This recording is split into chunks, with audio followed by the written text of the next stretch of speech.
이렇게 생각하는 사람도 있을 것 같아요. K리그 뭐 언제 얼마나 오래 가나 보자. 막 이렇게 생각. 또 해외 리그랑 비교를 했을 때 해외 리그요. 해외 리그랑 비교하지 맙시다.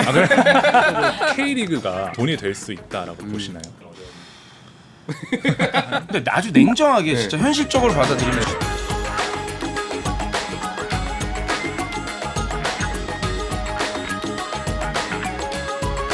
소비문화이면의 경제 이야기 비주류 경제 호스트를 맡은 저는 토스 김창선이고요. 저는 재무덕후 이재용입니다. 이번 주 비주류 경제 이야기에서는 다시 불이 붙은 스포츠 리그죠. K리그 얘기를 해보려고 하는데 게스트로 조원희 선수 모셨습니다. 어서 오세요. 반갑습니다. 안녕하십니까. 반갑습니다. 안녕하세요. 안녕하십니까. 아니 유튜브 구독자가 44만 명이더라고요. 예, 좀 사실 지금 뭐 좀 전에 이제 말씀해주신 것처럼 축구의 붐, 특히 K리그 붐이 좀 너무나 이렇게 일어나다 보니까 네. 저도 이제 아무래도 축구 콘텐츠를 만드는 크리에이터로서 좀 많은 도움을 좀 많이 받고 있는 건 사실인 것 같아요. 제가 선수 생활할 때 K리그를 뛰고 있을 때만 해도 정말 K리그가 지금만큼 정말 흥행 중에 흥행을 일으키고 그쵸. 있을 때입니다. 2002 월드컵 이후에 버프가 완전 난리도 아닐 때예요. 요즘에 K리그를 보면서 예전 생각 많이 나요. 네, 이게 많은 분들 많을 때 K리그 인기 너무 많은 거 아니에요? K리그 티켓 좀 구해주세요. 티켓 구해달라고. 이게 제일 커요. 재용님도 네. K리그랑 인연이 굉장히 깊은 걸로 알고 있어요. 네. 어떤 아예 뭐 엄청 깊지는 않은데 제가 가져왔습니다. 제 출입증을. 출입증이 있네요. 오, 뭐예요 이게? 출입증 네. 이제 프로축구 연맹에서 네. 저도 이제 있는 건데 네. 아니 재용님은 어떤 저는 직함으로 이제 재무위원이라고 재무위원 재무위원. 숫자를 이제 네. 자문해주는 역할을 하고 역시 있습니다. 숫자 그래프와 함께 역시 아니 어떤 일을 하시는 거예요, 재무위원? 이제 구단들이 이제 각자 이제 손익이나 예산들을 보고를 하는데 그런 부분들에 있어서 뭐 이렇게 했으면 좋겠다, 저렇게 했으면 좋겠다 이제 자문해주고 건의도 해주는 뭐 그런 일을 그냥 하고 있습니다. 그 예전에 그 다른 방송에서 네. 한번 K리그에 좀 쓴소리를 네. 잠깐 하시고 나서 그 다음에 재무위원이 되신 거잖아요. 그렇죠. 그 이후에 어떤 변화라든지 좀 안에서 느꼈던 변화가 있으시나요? 근데 내부적으로도 이제 그런 고민들이 많아요. 왜냐면 이제 각 구단들이 사실 다 돈을 잘 버는 구단이 있는 게 아니니까 우리가 스스로 자생을 해야 된다. 왜냐면 계속 이제 언제까지 적자로만 하면은 계속 우리 활동이 위축되니까 뭐 아낄 거 아끼고 벌 것도 다 잘 벌어올 수 있도록 좀 활발하게 활동을 하자. 요즘에는 좀 그런 식으로 많이 분위기가 바뀌고 있습니다. 확실히 이제 저희 같은 경우는 그냥 필드에서 뛰는 것만 생각하고 좋은 환경들을 만들어주는 그래서 저희가 하는 것만 하지만 제가 느끼는 건 오늘은 뭔가 K리그도 중요하지만 저희 유튜브 채널도 유튜브 채널이요? 네. 저도 근데 이제 끝나고 갈 때 재용님한테 좀 뭔가 좀 자문을 좀 구해야 될 것 같아서요. 컨설팅 좀 받고 가겠습니다. 그럼 비주류 경제와 K리그 이야기를 본격적으로 해보려고 하는데요. K리그 열풍이 심상치 않다고 하는데 실제 그런지 그리고 얼마나 상승세인지 좀 더 깊이 들어가 보려고 해요. 국내 축구의 인기가 심상치 않다는 거 어디서 우리가 좀 볼 수 있을까요? 좀 솔직히 말씀드리면 많은 K리그 중계 화면을 보시는 분들 다 나오잖아요. 여자 축구 팬들이 너무 많이 늘었어요. 여자 축구 팬들이 늘었어요? 우선 경기장을 찾아주시는 여자 축구 팬분들이 너무너무 많아지셨고 저는 여기서 좀 더 말씀드리면 그래도 2020년 정도서부터인 것 같아요. 2020년. 이제 이청용 선수, 구자철 선수, 기성용 선수 이 한국 축구의 레전드 선수들이 이제 해외에서 뛰다가 K리그 복귀해서 너무 좋은 경기력을 보여주면서 그래도 좀 더 흥행 카드에 좀 도움이 되고 있지 않나 저는 생각이 좀 많이 들어요. 그리고 요즘 좀 약간 젊은 선수들이 좀 더 예전보다 좀 활발하게 잘하지 않아요? 그렇습니다. 네. 젊은 선수들. 사실 뭐 재미삼아 말씀드리면 기죽이는 선배가 없는 것 같습니다. 나대지 마라 이런 사람이 없어요. 나대 그냥 나대 뭐 하고 싶은 거 우쭈쭈. 근데 사실은 예전에 같으면 옛날 같으면 뭐 이렇게 하면 얼굴도 눈도 못 맞추고 그런 거 있거든요. 기강이 있었군요. 아니 이건 진짜예요. 지난 얘기니까. 아니 지난 얘기여도 아니어도 뭐 할 수 있는 얘기니까 그거 다 인정하실 거니까. 근데 지금 상황에서 요즘 시대에 누가 그래요? 그렇죠. 20살 선수가 와서 골 넣고 나대고 있다. 나대. 더해. 저는 나대면은 바로 무릎 꿇고 축구화 올리라고 하죠. 깎아주죠. 아유, 그러면 근데 이제 이 어린 선수들을 조금 더 뭔가 가지고 있는 것들을 좀 더 많이 발휘를 해줄 수 있는 것들도 뒤에서 좀 자신감 있게 하라고 다 북돋아주고 칭찬을 많이 해주기 때문에 경기장 안에서도 그런 모습이 보이지 않을까라는 생각이 정말 많이 들어요. 네. 근데 또 어디서는 이제 4년마다 오는 이제 월드컵 버프 때문에 지금 인기 있는 거다. 이거 월드컵 버프 받은 거다라는 분석도 있더라고요. 솔직히 그게 없다고는 그렇죠. 없진 않죠. 네, 없다고 생각 안 해요. 왜냐하면 그 월드컵의 버프는 항상 있었고, 네. 근데 저는 여기서 말씀드리고 제일 중요한 건 그 버프는 와요. 그래서 흥행이 시작이 됩니다. 네. 근데 거기서 이 첫 번째 온 손님들, 이 팬분들을 다시 찾아오게끔 만드느냐가 중요한데, 네. 저는 K리그가 다시 한번은 꼭 찾아오게끔 만드는 그런 좋은 경기력을 보여주고 있다 생각해요. 네. 예전엔 지키는 축구 아무리 강팀을 만나면 네. 다 내려선 수비를 해버리죠. 지금 그렇지 않아요. 그쵸. K리그가 네, 요즘에는 가장 엄청 공격을 정말 많이 공격적으로 한다면서요. 네네. 특히 광주 같은 광주 경우는 요즘은 난리 났잖아요. 그냥 이정호 감독뿐만 아니고 그 선수들을 칭찬을 안 할 수가 없어요. 지금 국내 스포츠 네. 리그에서 많이 비교되는 게 네. 이제 K리그랑 프로야구잖아요. 네. 두 리그를 비교했을 때 뭐가 더 인기가 많다고 보세요? 사실은 그러니까 총 관중으로 따지면 상대가 안 되죠. 왜냐하면 네. 야구는 맨날 하고, 네. 그러니까 주 6일을 하고 축구는 일주일에 한 번을 하니까. 네네네. 다만 KBO 같은 경우는 약간 상승세라고 보기엔 조금 어려울 것 같아요. 물론 2020년, 21년, 22년 코로나가 지나면서 꺾였다고 지금은 많이 회복해서 이제 야구 같은 경우는 지금 경기당 한 11,000명 정도 나오거든요. 11,000명 정도. 네, K리그는 그러니까 2021년에 평균 관중이 2,000명대였어요. 지금은 1,500명. 1,500명. 두 배씩 느는 거 같은데. 어마어마하죠. 거의. 네. 1,500명이면 거의 이제 근 10년 내 최전성기라고 보시면 될 것 같아요. 근 10년 내 맞습니다. 최전성기. 그리고 지금 이제 프로야구 같은 경우는 이제 정말 걸출한 선수가 잘 안 나와요. 지금 축구는 특이하게 지금 한창 신인으로 데뷔하는 선수들이 2002 키즈들이 많아요. 그때 이제 월드컵하고 태어났던 그 맞아요. 아이들이 그러다 보니까 점점 이제 좋은 선수들이 올라오면서 K리그가 앞으로 조금 더 잘 되지 않을까라는 생각은 좀 합니다. 약간 그 축구와 야구, 야구와 축구를 살짝 그 관중 수에 대해서 네. 말씀을 좀 네, 네. 드리면 축구는 기본적으로 팬몰이를 하는 구단들이 네. 정해져 있어요. 정해져 있다. 근데 야구는 네. 어느 정도 평균 관중수가 비슷해요. 그게 어떤 의미예요? 그냥 뭐 솔직히 말씀드리면 지금 현재로 K리그 현재 가장 많은 팬몰이를 하는 구단이 딱 두 팀이 있어요. 두 팀. FC서울, 울산현대 이 두 구단이거든요. 아, 네. 야구 같은 경우는 전 구단이 네. 평균적으로 비슷비슷합니다. 이 네네. 차이가 또 저는 이제 K리그 2도 평균 관중 수가 좀 정말 안 들어오는 구단들은 세 자릿수. 1,000명이에요. 그래요? 그 진짜 말씀해 주신 대로 네. 정현님 말씀해 주신 대로 진짜 900명 뭐 후반대 1,040명 막 이런단 말이에요. 사실 그거보다는 사실은 조금 더 평균 관중 수들이 전체 구단들이 많아져야 되지 않나. K리그 흥행의 좀 현장의 이야기를 많이 들어봤는데 이번에는 좀 숫자에 대한 이야기를 들어보고 저는 싶어요. 좀 가만히 있겠습니다. 네네. K리그 개별 구단의 네. 어떤 재무제표를 보면 이 네. 성장이나 혹은 흐름을 좀 볼 수 있을까요? 그렇죠. 그래서 뭐 제일 큰 게 제가 대구를 하나 가져왔는데요. 대구 FC가 이제 지역 구단 중에서는 되게 잘하는 구단 중에 하나인데 지금 매출액이 되게 뭐 여러 가지가 있어요. 광고도 있고 임대료도 있고 입장권도 있고 한데 핵심이 되는 거는 이제 입장권. 그 팀의 흥행 여부를 보고 싶으면 네. 작년에는 입장권 수입이 6월까지 7억 5천이었거든요. 지금 12억 7천이니까 13억. 13억. 네, 거의 뭐 2배까지는 아니지만 네네네. 상당히 많은 수준으로 매출액이 많이 늘었습니다. 네네. 그걸로 다 먹고 살 수 있냐? 그건 아니죠. 왜냐하면 6개월 동안 이제 선수단 매출 원가가 한 29억 정도 발생했거든요. 그러면 연으로 따지면 한 56, 7억 정도 발생한다는 거니까 그걸 뭐 입장권으로 커버할 수 있냐? 그건 아니긴 합니다. 그건 아니긴 합니다만 그걸로 통해서 어떻게 보면 광고 수입이라든지 뭐 다른 수입까지 늘릴 수 있는 구조가 되는 것 같아요. FC 서울이 가장 또 흥행하는 구단이라고 했잖아요. FC 서울은 상황이 좀 어때요? 이제 FC 서울과 아까 대구 FC의 이제 가장 큰 차이를 말씀드리면 FC 서울이 기업이 가지고 있고요. 대구는 이제 시가 가지고 있어요. 네. 그 차이. 그래서 이제 규모. 선수단 어떤 연봉 총액의 규모가 좀 다른데요. 예를 들어서 아까 대구 FC 같은 경우는 6개월 동안 한 29억 썼으니까 1년 동안 한 57억 쓸 거다라고 말씀드렸잖아요. 네네. FC 서울 같은 경우는 작년에 이제 매출 원가가 300억입니다. 어우 300억이요? 네, 규모 차이가 자체가 좀 크네요. 나죠. 네, 많이 나죠. 차이가 좀 많이 차이가 좀 납니다. 있죠. 네. 물론 이제 이 FC 서울로 가져온 이제 GS 스포츠라는 주식 회사는 FC 서울 플러스 이제 여자 배구단도 있어요. 여자 배구단이 있어서 이 중에 한 20% 정도는 떼어놓고 봐야지 일반적으로 정도 맞는데 그래도 한 250억 이상은 200억 쓸 것이다. 후반대까지는 쓸 규모가 좀 달라져요.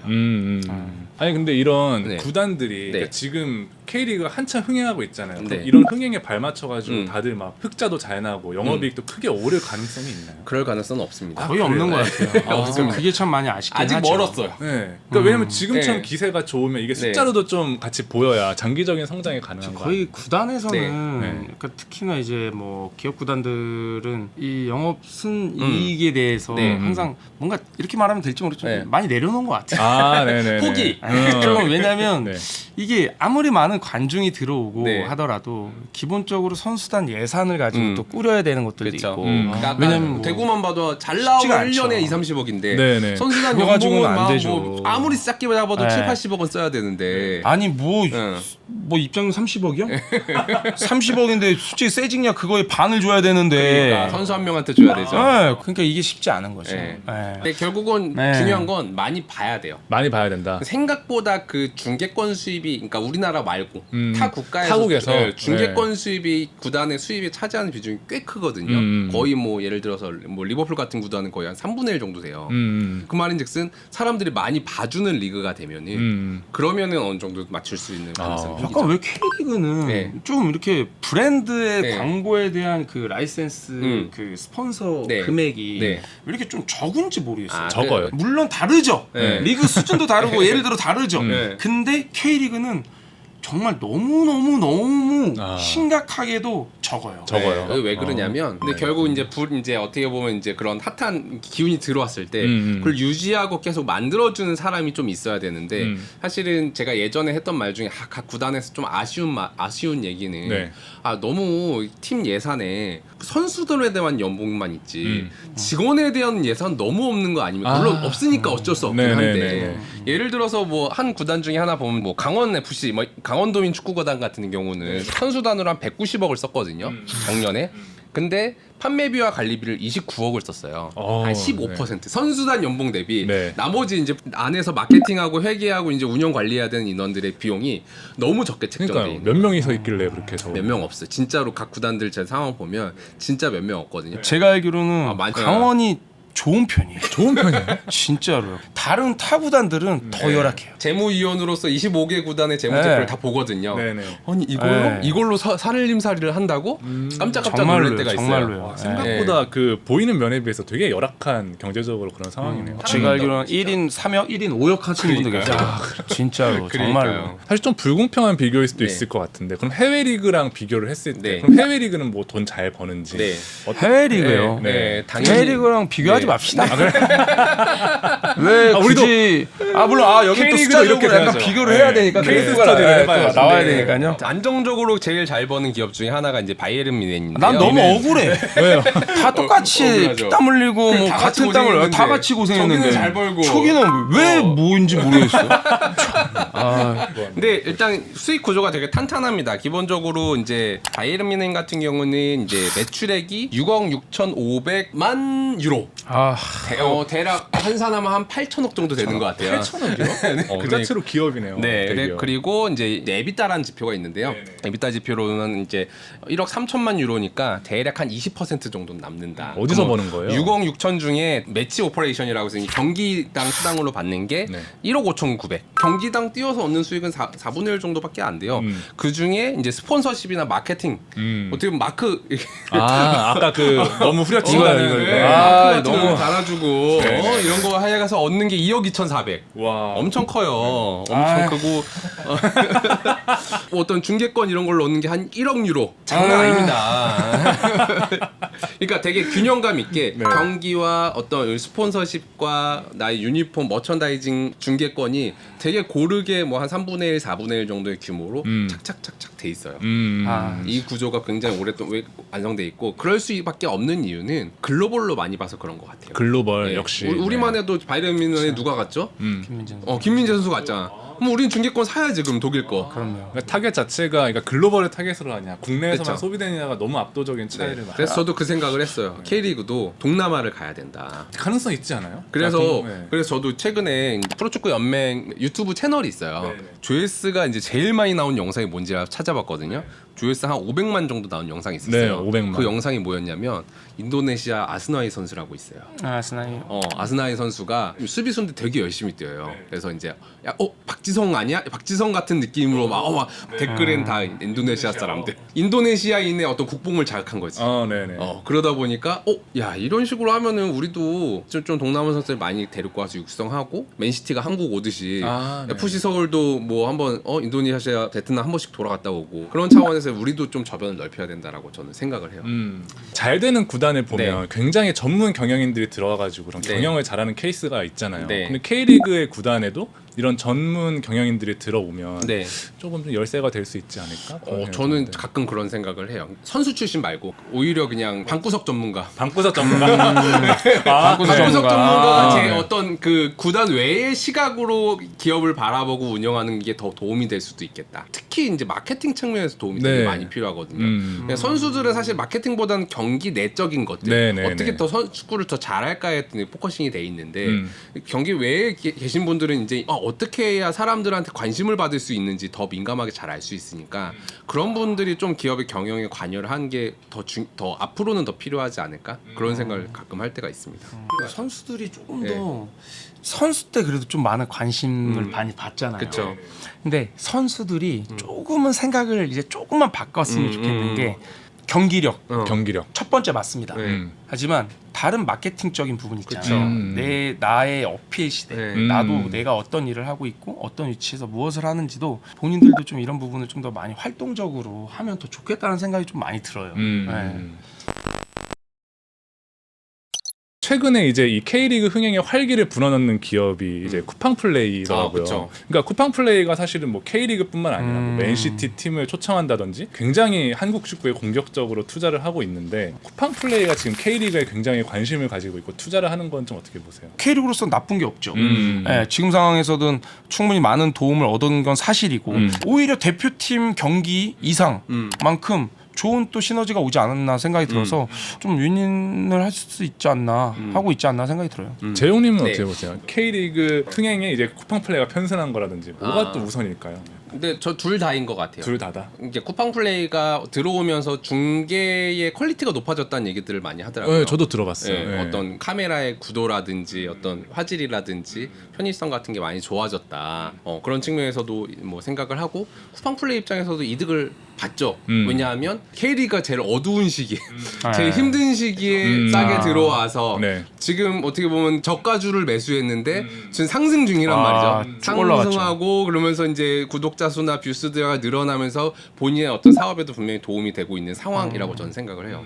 특히나 이제 많이 보였던 게 이제 K리그뿐만 아니라 축구 관련해서 여러 가지 이벤트를 이제 쿠팡플레이에서 기획을 했더라고요. 그쵸. 맨시티, 뭐 마드리드 네. 이런 초청들이 있었는데 네. 궁금한 게 약간 이런 프리미엄 구단들을 데려오는 데는 대략 얼마 정도 들어요? 최근에 이제 기사로 뜬 거는 이제 한국 기사는 아니고 일본 기사였는데 맨시티가 이번에 일본에서 2경기 뛰고 한국에서 1경기 뛰었거든요. 그 수익으로 대략 2천만 불을 벌었다고 해요. 그러니까 환산하면 260억. 그러면 한국에서는 한 경기 뛰었으니까 한 100억 원 줬을 거라고. 100억 정도를 네. 추산하는 거. 많이 질렀죠. 어떻게 보면은 돈은 주고 데리고 왔는데 흥행이 안 될 수도 있거든요. 저도 이번에 K리그 올스타랑 아틀레티코 마드리드전을 직관을 했어요. 사람이 거의 한 6만 명이 꽉 차더라고요. 아, 그러면 경기장 거의 만석인 거 아니에요? 거의 한 5만 7천인가까지 제가 봤었는데 네네네. 거의 만석이더라고요. 네. 아틀레티코 마드리드가 이렇게 인기 있어? 그렇죠. 그 정도의 구단이었어? 네. 이렇게. 근데 티켓이 싸지 않거든요. 네네네. 제 2등석만 해도 한 뭐 15만 원, 18만 원 막 이랬어요. 저는 100만 원 주고 입금했어요. 그러니까요. 그 정도라고요? 내장. 그런 걸 어떻게 보면은 배팅을 강하게 했고 쿠팡은 그걸 통해서 쿠팡에 대한 관심을 더 일으키는 중요한 이벤트였다라는 생각이 들었습니다. 와. 근데 이게 제가 보기에는 어쨌든 이런 축구 관련해서 빅 이벤트들이 K리그의 성장, 장기적인 성장에는 굉장히 도움이 되는데 결정적으로 쿠팡 플레이한테 뭐가 돌아가야 되잖아요. 네. 그러니까 쿠팡 플레이가 왜 이렇게까지 축구 이벤트, 축구 중계권에 열을 올리는지 그게 좀 궁금해요. 일단은 티켓 판 것만 해도 거의 이제 본전은 칠 수 있을 것이다라는 판단이 있었을 것 같고요. 아, 티켓 가격만으로. 왜냐면은 티켓이 벌써 10만 원, 20만 원 하는데 6만이 차면은 네. 뭐 60억에서 한 100억 사이의 매출액 티켓 판매 금액은 나올 거란 말이죠. 거의 이제 그 정도는 내가 건질 수 있을 것이다라는 판단 플러스 남자들이잖아요. 남자들. 남자들은 어떻게 보면 쿠팡에 핵심 고객은 아니거든요. 네네. 축구 좋아하는 남자들을 더 회원으로 모집할 수 있는 좋은 기회가 될 것이다 라는 측면의 판단도 있었고 광고가 너무 잘 되지 않아요? 네. 티켓 판매를 할 때부터도 그렇고 약간 그런 시너지가 경기장 나는 자체가 진짜 무슨 쿠팡 그러니까요. 쿠팡 스타디움 같아요. 그러니까요. 그 정도로 다 쿠팡이었어 진짜. 네, 진짜 좀 그런 걸 지난해 작년부터 네. 그런 것들을 확실하게 쿠팡 플레이가 잘 하고 있는 것 같아요. 사실 이 쿠팡 플레이 입장에서 보면은 영화나 드라마 말고 이 네. 스포츠라는 개념 자체가 좀 중요하게 다가오는 이유가 중요하죠. 있을까요? 왜일까요? 일단 첫 번째로 싸다. 싸다. K리그 한정. K리그 한정. 네, 쌌다. 네. 가성비가 괜찮다. 네. 왜냐면 뭐 지금 기사긴 하지만 뭐 K리그 중계권 사는데 한 110억 정도 들었다고 하더라고요. 네. 뭐 드라마 하는 거는 시리즈 한 10회분, 뭐 네. 7, 8회분 하면은 10부작인데. 끝나는데 네. 3개월. 이거는 이게 몇 경기야 도대체? 계속 그냥 중계할 수 몇십 있고. 몇백 경기를 계속 틀어주지. 그리고 그거 잘라가지고 유튜브에도 송출할 수 있지. 사실 OTT 입장에서 중요한 거는 지금 재밌는 것도 중요한데 네. 미래에도 재밌는 게 나오는 게 중요하거든요. 그래야 사람들이 구독을 유지할 그렇죠. 거니까. 네. 근데 스포츠는 계속 미래에 드라마가 나올 거란 말이죠. 그렇죠. 1년 내내 나올, 내년에도 나올 거야. 그걸로 아마 그렇지. 가입자를 유지시키는데 아주 독특한 역할을 하기 때문에 그런 투자를 했던 것 같아요. 어쨌든 쿠팡 플레이나 K리그 둘 다 윈윈하는 그런 좀 시스템이었다고 이야기를 해주셨는데 그럼 실제로 쿠팡 플레이의 성적이 네. 좀 예상대로 나왔는지 좀 궁금하거든요. 쿠팡 플레이 같은 더 경우는 같은데. 최근에 되게 잘 나갑니다. 지금 최근에. 최근 이제 8월 말 조사된 자료로 보면 네. 쿠팡 플레이가 8월에 MAU가 562만 명이거든요. 꽤 높은데 연초만 해도 네. 450만 명대였어요. 100만이 늘었거든요. 100만이요? 네, 그거는 뭐 당연히 다른 시리즈, 뭐 SNL이나 다른 시리즈물의 영향도 있었겠지만 K리그의 영향 당연히 충분히 있었을 겁니다. 그러겠죠. 예. 지금 표를 보면 같은 시기에 넷플릭스나 네. 혹은 티빙은 구독자 수가 오히려 줄거나 별 차이가 없거든요. 근데 그 와중에 쿠팡 플레이만 100만이 늘었다는 요즘 거는- 거의 진격의 쿠팡이죠. 그 쿠팡 플레이 직원분 몇 분은 뭐 포상? 승진하셨겠는데요? 야, 승진하셨겠어요. 사실 그러니까 K리그랑 관련된 여러 가지 좀 산업적인 지표, 돈에 대한 지표를 좀 살펴봤는데 네. 그러니까 K리그 뒤에서는 여전히 좀 허덕이고 있는 구단들도 있고 한편으로는 쿠팡처럼 진짜 대박이 나가지고 진짜 MAU도 확 늘고 이런 기업들도 있는 것 같아요. 네. 그러니까 결과적으로 K리그가 앞으로도 여전히 돈이 될 수 있다라고 보시나요? 이런 어려움을. 돈 얘기 너무 어렵죠. 근데 아주 냉정하게 진짜 현실적으로 받아들이면 네. 쉽지는 않아 보여요. 그쵸. 솔직히 말씀드리면, 그러니까 항상 제가 K리그 한 17년, 18년 동안 있으면서 네. K리그 구단이 정말 흑자, 대박 음. 이런 구단은 많이 못 들어봤어요. 그쵸. 제가 그냥 딱 기억에 남는 건 전북현대가 선수를 영입해서 좋은 조건으로 되팔아가지고 아, 그런 그거에 대한 이익 정도는 네. 들어본 것 같아요. 네. 해외로 네네네. 또 많이 팔았으니까. 이 정도는 오케이. 예. 야, 이 영업이익 그건 잘 정기적인 모르겠습니다. 수입으로 영업이익을 내는 거는 진짜 당연히 쉽진 돼야죠. 음. 우리가 되기 위해서 이렇게 이야기를 하는 건데 네. 시간이 조금 걸리긴 할 것 시간이 같아요. 걸리죠. 시간이 조금. 근데 그래요. 결국은 또 K리그 인기예요. 경제라는 게 수요와 공급이니까 네. 결국은 지금 생각해 보면 과연 우리가 자생하려면 네. 축구단이 자생하려면 얼마 정도의 뭔가 인원이 필요할까 생각해 보면 대충 이제 경기당 평균 관중이 3만 명 정도는 나와주고 그리고 시청자 시청자들이 500만에서 한 1000만 명 정도가 꾸준히 나눠서 경기들을 나눠서 시청하는 정도의 레벨이 되면 중계권도 제대로 받을 수 있을 것이고 손익분기점을 논할 정도는 되지 않을까. 좀 먼 미래긴 하지만 그래도 그런 꿈을 꿔줘야죠. 당연하죠. 네. 진짜로. 자, 오늘 비주류 경제학에서는 조원희 선수와 K리그에 대해서 이야기해봤는데요. 마무리 질문을 좀 던져보려고 해요. K리그 발전을 위해서 좀 팬들에게 부탁하고 싶은 것도 있을까요? 뭐 당연히 많은 경기장에 좀 많이 찾아와 주셨으면 좋겠어요. 차라리 욕을 하셔도 좋으니까 많이 찾아와 주셔서 소리도 지르시고 거기서 즐기시고 때로는 선수가 실수를 하고 경기력이 좋지 못하면 때로는 화도 내시고 이게 그냥 선뜻 그냥 찾아와 달라는 메시지가 아니에요. 오셔도 돼요 이제는. 오실만 해요. 이 그만큼은 충분히 이 정도면 후회 보여줄 안 만하다. 합니다.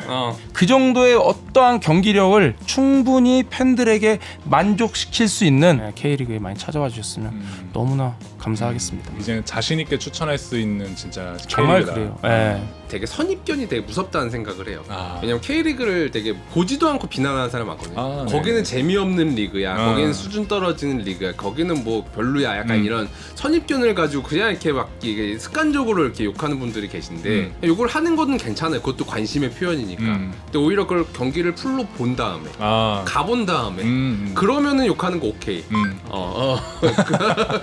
꼭 한번은 가보셔라. 그게 제가 오늘 최근에 이제 연민 가서 들은 얘기 제가 전달드립니다. 네. 소비문화이면의 경제 이야기 비주류 경제, 오늘은 K리그에 대한 이야기를 나눠봤고요. 저희는 다음 시간에 다른 주제로 돌아오겠습니다. 감사합니다. 감사합니다. 감사합니다. 네, 감사합니다.